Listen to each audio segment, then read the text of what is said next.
आजाद सिपाही ने अपना नया ऐप लॉन्च किया है। आप उसे प्ले स्टोर पर जाकर आजाद सिपाही टाइप कर उसे इंस्टॉल कर सकते हैं। दलों ने उतारे आयातित नेता, पशुपेश में है समर्पित कार्यकर्ता। अन्नपूर्णा, हेमलाल, कीर्ति और सुभाष को लेकर कार्यकर्ता हलकान। राजनीतिक दलों के कार्यकर्ताओं का घटा है आत्मविश्वास, सहज नहीं हो पा रहे हैं जमीनी कार्यकर्ता। नमस्कार, आजाद सिपाही के खबर विशेष में आपका स्वागत है। मैं हूं राहुल सिंह। खबर विशेष में आज हम बात कर रहे हैं लोकसभा चुनाव में भाग्य आजमा रहे आयातित नेताओं की। लोकसभा चुनाव में भाजपा हो या कांग्रेस या फिर राजद, सभी ने आयातित नेताओं पर दांव खेला है। भाजपा ने राजद की पूर्व प्रदेश अध्यक्ष अन्नपूर्णा देवी पर कोडरमा में दांव खेला है, तो राजमहल से झामुमो के कभी रणनीतिकार रहे हेमलाल मुर्मू पर। तो वहीं कांग्रेस ने धनबाद सीट पर दरभंगा से आयात कर भाजपा सांसद कीर्ति झा आजाद को मैदान में उतारा है।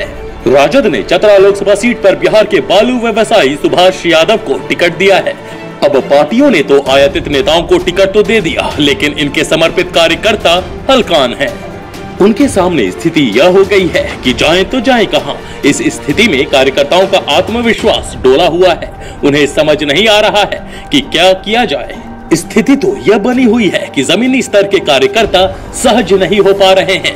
पेश है आजाद सिपाही पॉलिटिकल ब्यूरो की एक खास रिपोर्ट। पूरे देश में चुनावी तपिश परवान पर है। चुनाव की घोषणा के साथ ही झारखंड में कई दलों के ऐसे नेताओं ने जो अपने दल के स्तंभ हुआ करते थे, चोला बदल लिया है। मजेदार बात यह है कि ऐसे चोला बदलने वाले नेताओं को सम्मान भी मिला। आयातित नेताओं को दलों ने चुनावी समर में भी उतारा है। दलों ने तो आयातित नेताओं को चुनाव में उतार दिया है, लेकिन वर्षों से समर्पित कार्यकर्ता पसोपेश में हैं। वे नहीं समझ पा रहे हैं कि वे आयातित नेता के साथ रहें या समर्पित नेता के, जिसने अपना पूरा जीवन पार्टी में खपा दिया। बात शुरू करते हैं भाजपा से। झारखंड में राजद के झंडा बरदार अन्नपूर्णा देवी ने जिस पार्टी राजद को झारखंड में वर्षों तक सींचा, लगातार भाजपा की बखियां उधेड़ी, भाजपाइयों को सांप्रदायिक कहा, वह चुनाव से पहले भाजपा में शामिल हो गई। उन्हें रांची से लेकर दिल्ली तक पार्टी कार्यालयों में सम्मान मिला। यही नहीं, भाजपा ने उन्हें कोडरमा से प्रत्याशी भी बना दिया। इसमें कोई दो राय नहीं है कि झारखंड की राजनीति में अन्नपूर्णा की एक अपनी अलग पहचान है। लोग उनका सम्मान भी करते हैं। जिस क्षेत्र से वह आती हैं, वहां उनकी पकड़ भी है। लेकिन दल बदलते ही लोगों के विचार भी बदलने लगे हैं। जिस पार्टी में वह थी, उसमें से कुछ लोग तो इनके साथ आ गए, लेकिन जो पूरी तरह लालू के प्रति समर्पित थे, वे आज भी उसी दल में हैं। और भाजपा के समर्पित कार्यकर्ताओं के बीच अब भी असमंजस की स्थिति बनी हुई है। कुछ भाजपाई तो आलाकमान के निर्णय का सम्मान करते हुए उनके साथ जुड़ गए हैं, लेकिन कुछ ऐसे भी हैं जो समझ नहीं पा रहे हैं कि क्या करें। यह सच है कि भाजपा का हर क्षेत्र में अपना कैडर वोट है, मगर जो जोश कार्यकर्ताओं में होना चाहिए वो अभी तक कोडरमा में नहीं देखा जा रहा है। भाजपा ने एक मैडम को पार्टी में लाया तो दूसरी मैडम कोप भवन में चली गई हैं। हालांकि टिकट की घोषणा के बाद से अन्नपूर्णा देवी लगातार क्षेत्र में भाजपा कार्यकर्ताओं के साथ बैठक कर रही हैं। जिस पार्टी में वह पहले थी, उसके अधिकांश कार्यकर्ता इनके समर्थन में भाजपा ज्वाइन कर चुके हैं। लेकिन अभी भाजपा के ही तमाम नेताओं और कार्यकर्ताओं का विश्वास वह नहीं जीत पाई हैं। भाजपा के दूसरे आयातित नेता हेमलाल मुर्मू हैं। पिछले लोकसभा चुनाव में झामुमो छोड़ हेमलाल ने भाजपा का दामन थामा। भाजपा ने राजमहल से प्रत्याशी भी बनाया, मगर परिणाम भाजपा के पक्ष में नहीं आया। इसके बाद भाजपा ने हेमलाल को बरहेट से विधानसभा चुनाव में उतारा। वहां भी इन्हें मुंह की खानी पड़ी, जबकि पूर्व में उन्होंने झामुमो के टिकट पर कई बार बरहेट का बिहार विधानसभा से लेकर झारखंड विधानसभा तक प्रतिनिधित्व किया है। इसके बाद लिट्टीपाड़ा उपचुनाव में भाजपा ने इन्हें मौका दिया, लेकिन यहाँ भी उन्हें पराजय का मुंह देखना पड़ा। अब की बार फिर से भाजपा ने हेमलाल पर राजमहल से दांव खेला है। भाजपा के बाद नंबर आता है कांग्रेस का। कांग्रेस ने भी धनबाद में आयातित नेता को मैदान में उतारा है। पूर्व क्रिकेटर कीर्ति झा आजाद को दरभंगा से धनबाद लाया गया है। कीर्ति झा आजाद को राजनीति में पहचान भाजपा से मिली। एक बार विधायक और 3 बार दरभंगा से भाजपा सांसद रहे। क्रिकेट संघ के चुनाव में वित्त मंत्री अरुण जेटली के खिलाफ उन्होंने मोर्चा खोल दिया, खूब आरोप लगाया। इसके बाद उन्हें दल विरोधी गतिविधियों के कारण भाजपा से निष्कासित कर दिया गया। चुनाव के मौसम में उन्होंने कांग्रेस का दामन थाम लिया और कांग्रेस ने उन्हें धनबाद लोकसभा सीट का तोहफा भी दे दिया। अब धनबाद के कार्यकर्ता इनको लेकर पसोपेश में हैं। हालांकि कीर्ति आजाद लोगों के बीच यह कहते नहीं थक रहे हैं कि वह झारखंड के ही बेटे हैं। गुरुवार को भी रांची में इन्होंने जोर देते हुए कहा कि वह झारखंड के बेटे हैं। झारखंड उनकी कर्म भूमि रही है। अभी तक ससुराल की सेवा कर रहे थे, अब अपने घर की सेवा करने आए हैं।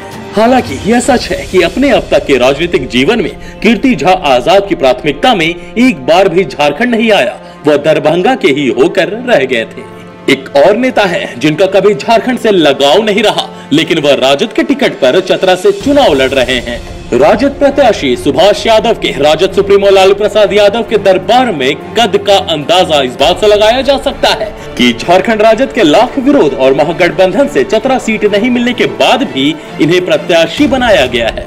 कभी राजद के नेता इस बात को लेकर दम भरा करते थे कि लालू यादव ऐसे एकमात्र नेता हैं जो एक पत्थर तोड़ने वाली को सांसद बना सकते हैं। आज आलम यह है कि बालू व्यवसायी को बिहार से लाकर चतरा के मैदान में उतार दिया है। सुभाष यादव को लेकर झारखंड में राजद को बड़ा झटका भी लगा। प्रदेश अध्यक्ष रहते हुए अन्नपूर्णा देवी ने राजद को छोड़ दिया। पूर्व प्रदेश अध्यक्ष गिरिनाथ सिंह और चतरा से पूर्व विधायक जनार्दन पासवान ने भी भाजपा का दामन थाम लिया। इन तीनों नेताओं के साथ कोडरमा, गढ़वा और चतरा के सैकड़ों कार्यकर्ताओं ने राजद से नाता तोड़ लिया।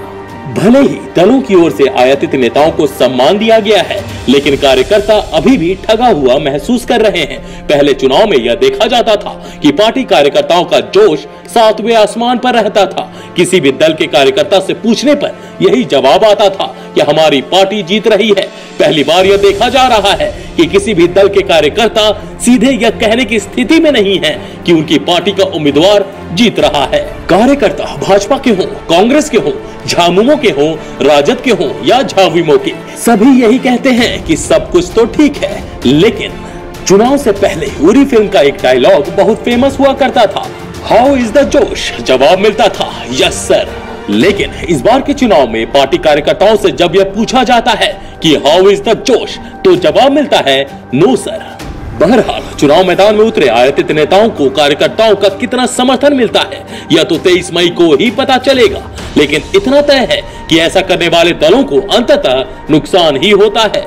वर्षों से तपे तपाए कार्यकर्ताओं के दिल को चोट पहुंचती है। उनके ये सपने भी तार तार होने लगते हैं कि कभी न कभी पार्टी उनके परिश्रम का इनाम जरूर देगी। आज के आजाद सिपाही के खबर विशेष में बस इतना ही।